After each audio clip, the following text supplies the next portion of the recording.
all the way from New Zealand. Caroline has been an entrepreneur, she has been a CEO, now she's focusing all her time on doing very important research work in the world of dementia.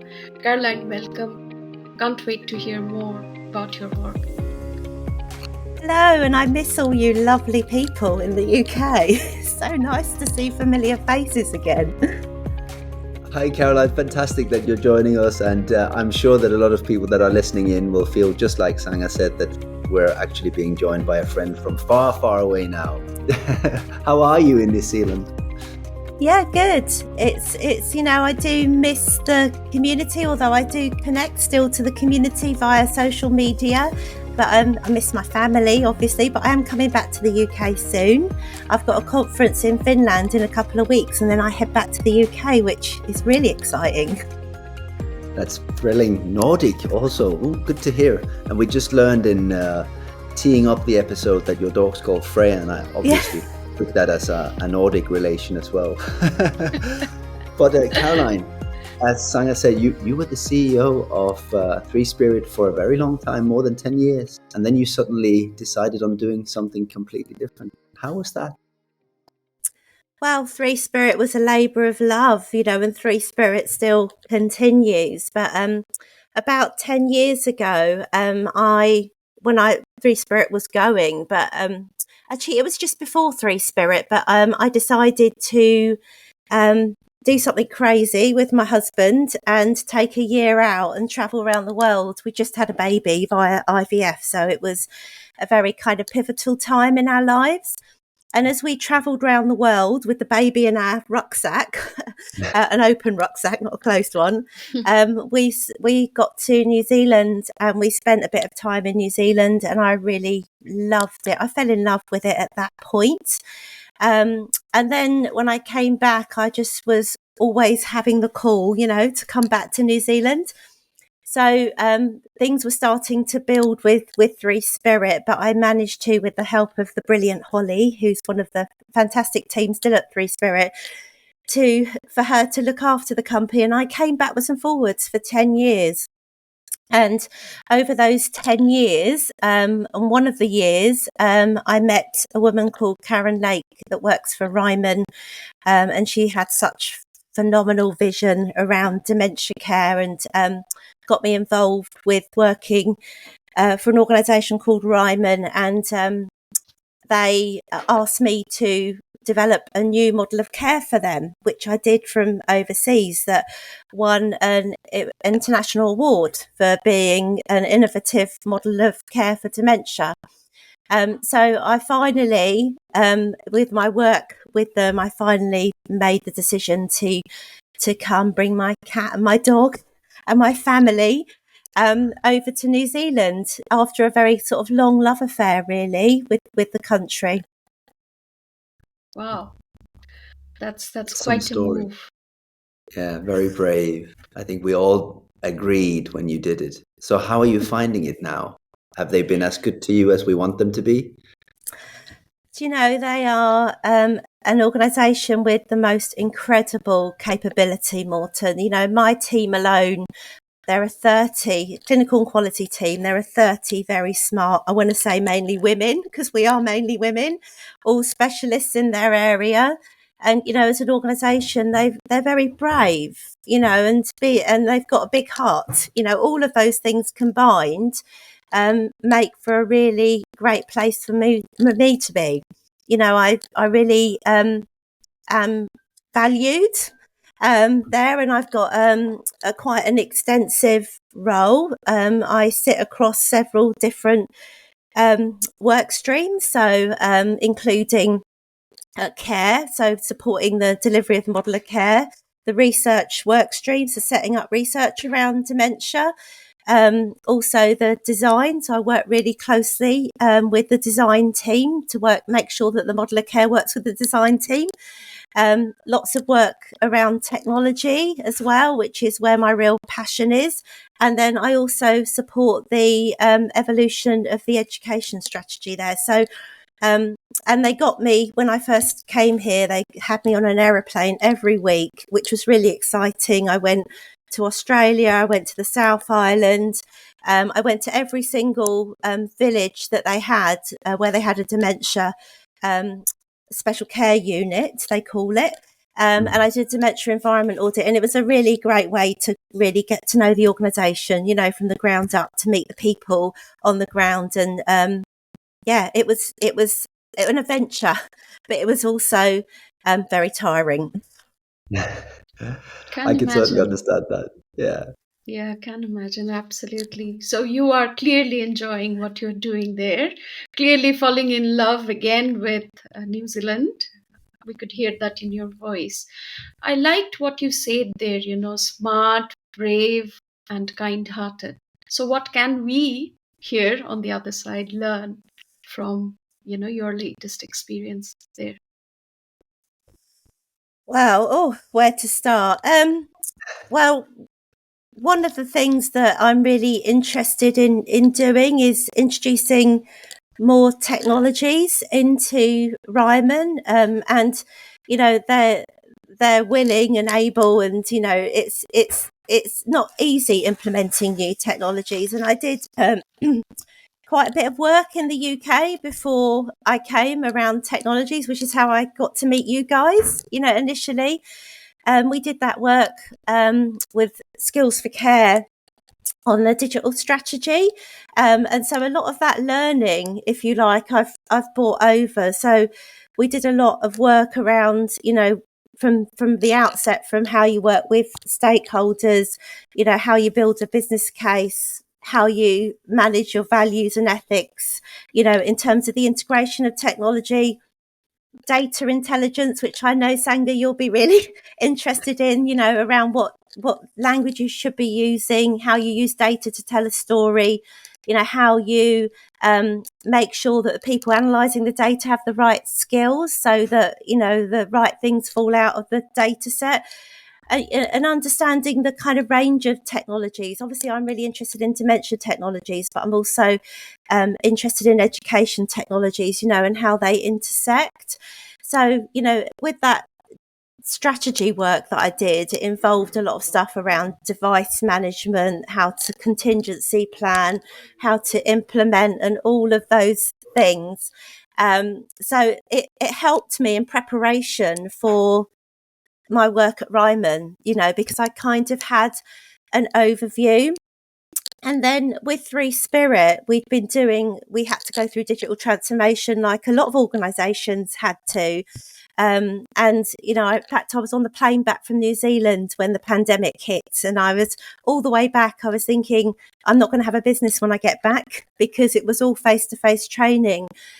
But luckily, we were funded by VocTech Trust for digital transformation. So they went alongside us with consultants. So that was a really fantastic learning experience.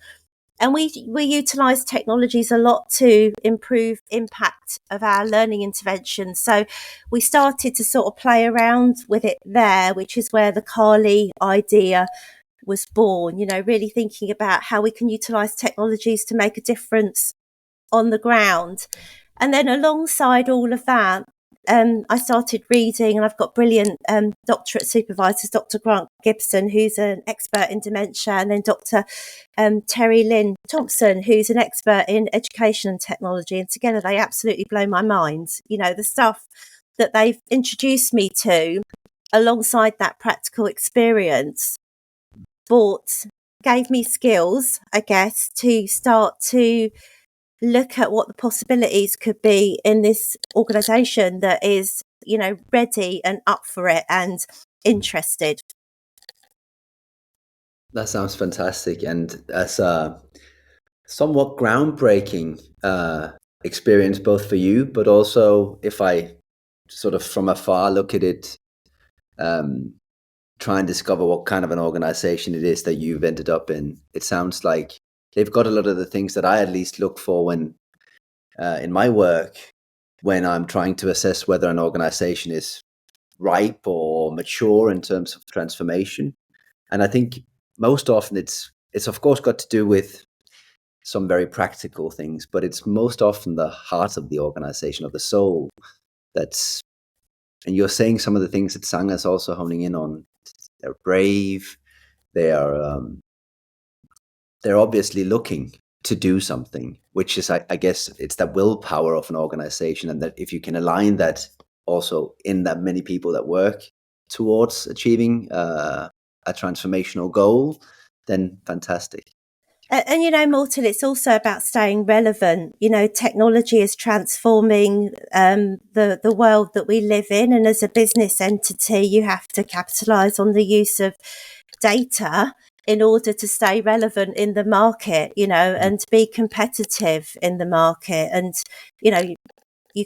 data can go horribly wrong. So, it has to be implemented in the right way. But there's a lot happening in the dementia world as well. There's been leaps in research in the last few years, across many domains, including early detection, risk reduction, technology, all of that stuff combined with the position that the organisation is in, makes you think, well, we're not getting any more funding for aged care. That's the terminology that's used in New Zealand and Australia. So it falls on providers to do things smarter, and so to do more with less. And to do more with less, we need to utilise technologies in a way. So my doctorate research is really interested in organisational learning and how we use digitally mediated practices to enable that learning. And can you say, because I've obviously just had a quick look at sort of the one pager for what you're doing with your research. Can you say I realize that you said now funding is part of why you're going and exploring different ways of doing things. But when I was listening to you, I wasn't hearing what I sometimes believe that I'm hearing for, let's say, the platform for digital transformation in the UK, which is very compliance-led and very, to some extent, I would say, unambitious when it comes to dreams and goals. But it is, of course, ambitious in its own right. But am I hearing that you're saying that what's driving this is also something slightly more qualitative? Yeah, and that's a really good point, Morton. And I'm exploring that in my research, how limiting compliance requirements are. And if you think about organisational learning, it is heavily impacted, and we are just the same here in New Zealand. Australia have a slightly different regulatory system, and Ryman sit across both. So it's hard to kind of understand the differences sometimes. But in terms of understanding organisational learning and how technologies intersect, you've got to be able to understand the role of compliance and, in fact, how it limits us. For example, in terms of data, the data that we're dictated to collate is not always the right data. Is it better to collate information around staff well-being as opposed to the amount of falls? Or, it's the variety and the velocity of data rather than the volume of data. So part of what I'm exploring in my research is, how do those forces impact on us negatively? And so how can we then harness them more positively? Go. Sorry, I agree with what you are saying there with regards to the limitation that many times, are enforced, or we think that is enforced by the regulatory bodies or because of compliance. But, I often say with the providers that we work with that is the base. That is like the hygiene factor you are collecting, whether it's data or whether it's a process that you are overlooking. But what it does is actually gives you the ground to do more, like what you are saying. You shouldn't be restricted to what the regulators or what the compliance requirements are. You should be thinking about your business and how you could create value for all your stakeholders. No, I agree, Sanga, but the challenge is, and this will be very relevant to Morton, one of the things that I've been looking at is critical software studies. So how things like digital care plans are developed to respond to compliance needs. So you've got to have the technological capability in order to collate the data that you need. So there's some responsibility also on people that create the software to think more expansively.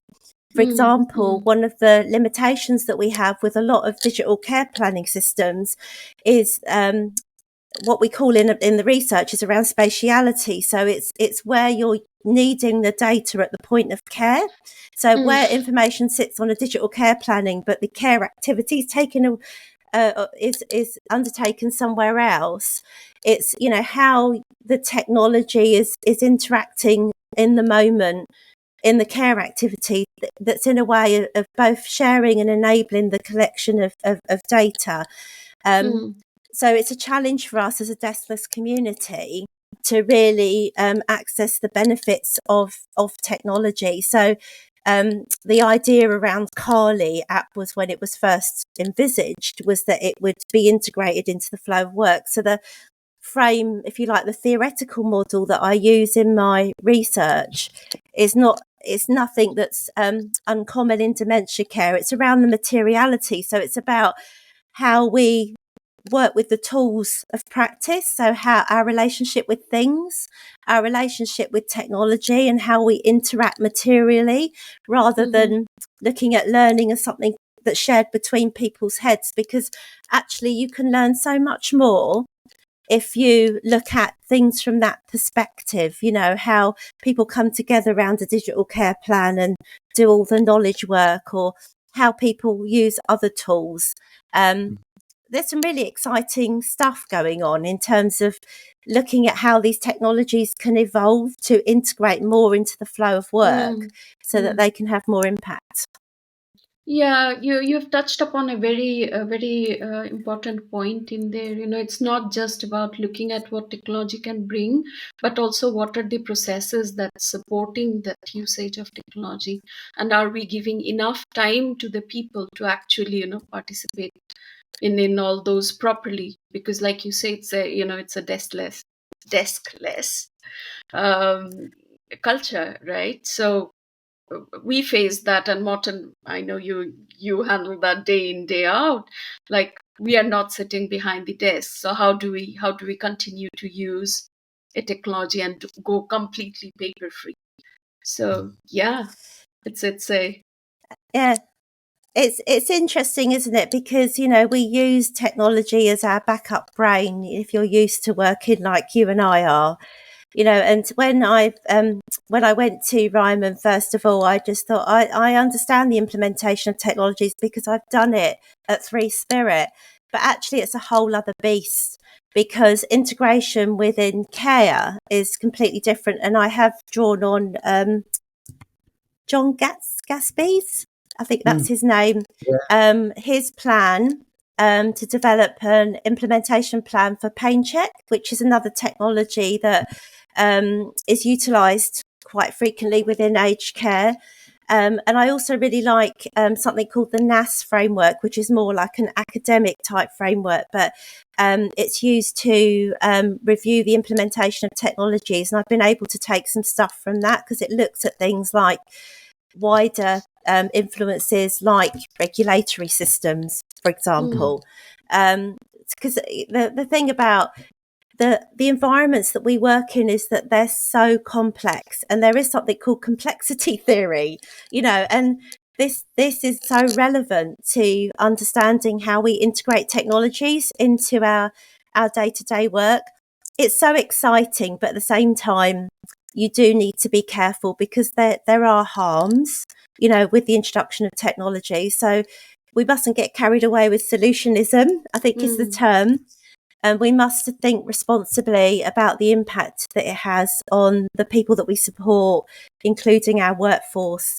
You know, I really had hoped to design my dream project, Carly, around a technology that was really primarily there for the carer, you know, because integrating well-being with learning, you know, because really we need to have the two working together.